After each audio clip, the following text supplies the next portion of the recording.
Halo semuanya, selamat datang di channel saya Melda Fao.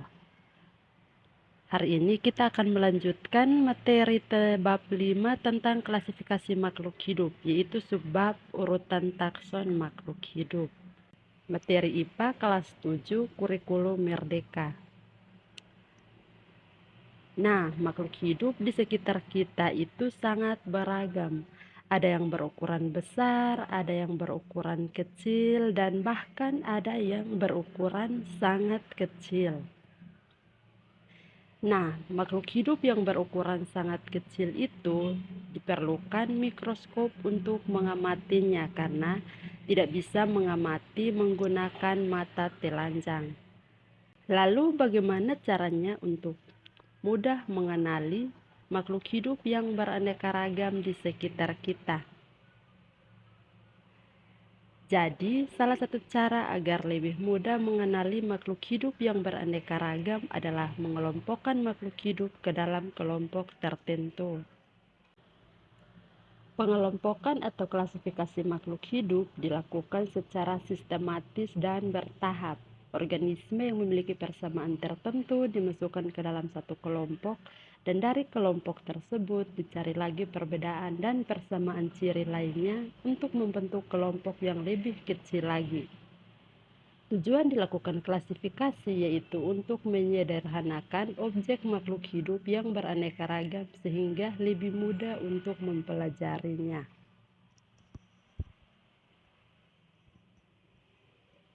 Ilmu yang mempelajari tentang klasifikasi atau pengelompokan makhluk hidup yaitu taksonomi.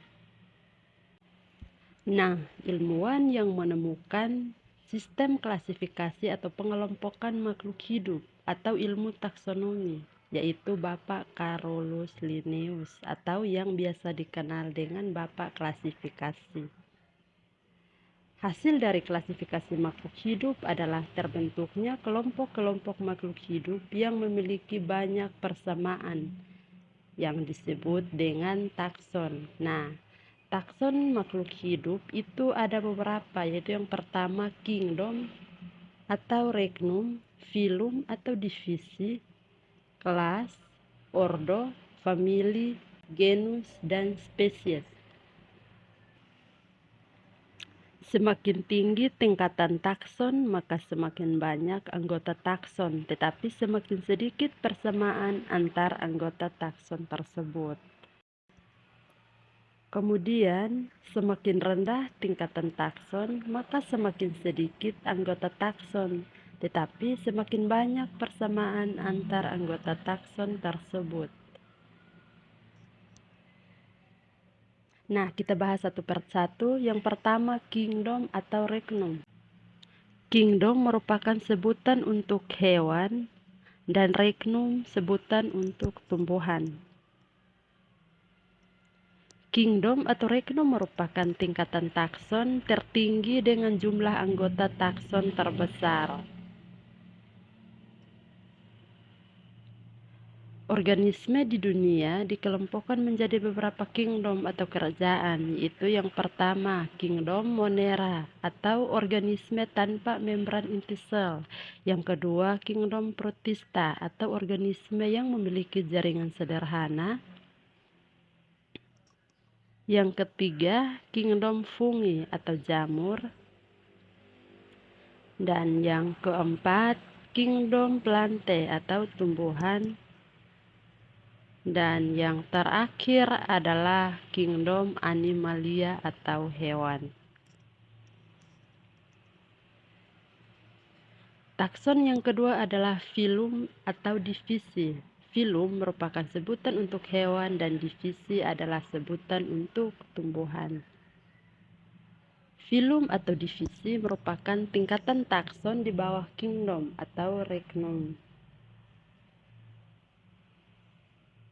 Contohnya, kingdom Plante terdiri atas 3 divisi, yaitu Bryophyta atau tumbuhan lumut,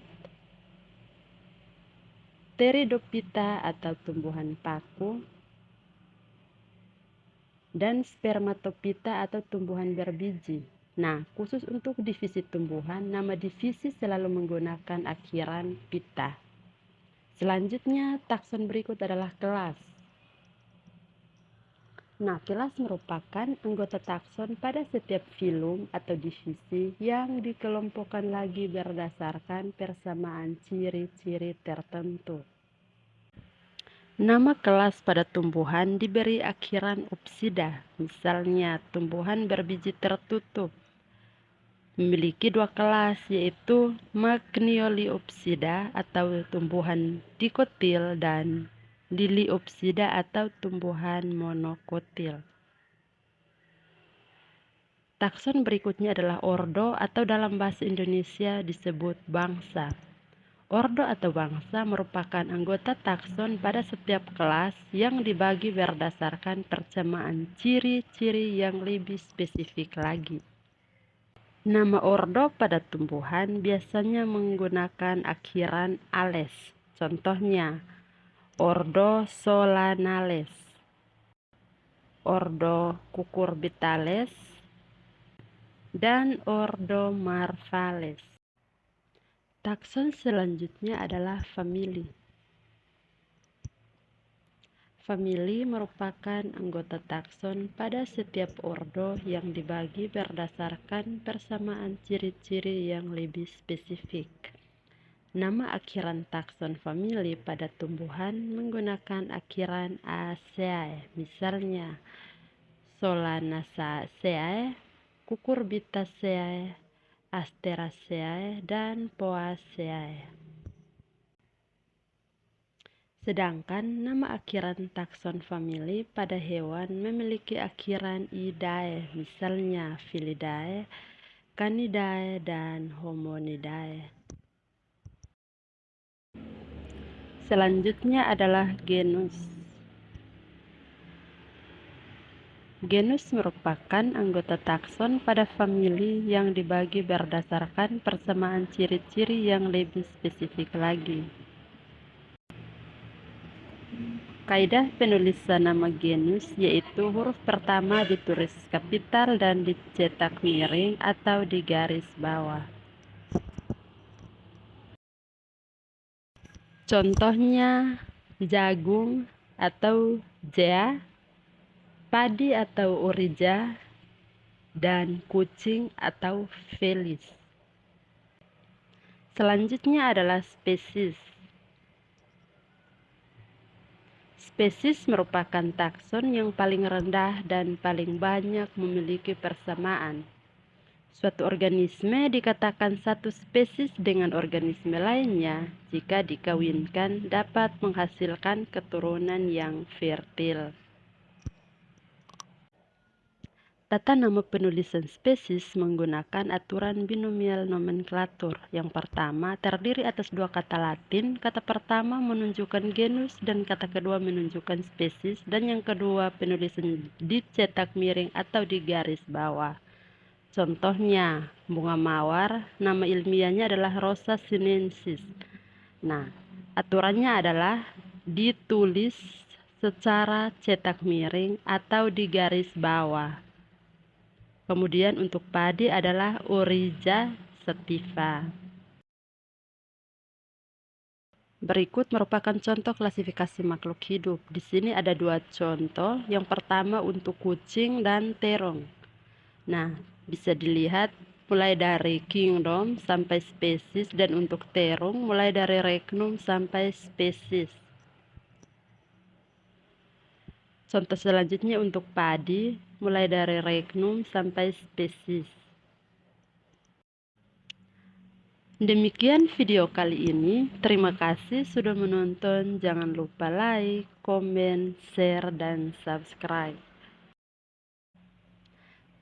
Sampai ketemu lagi di materi selanjutnya. Bye.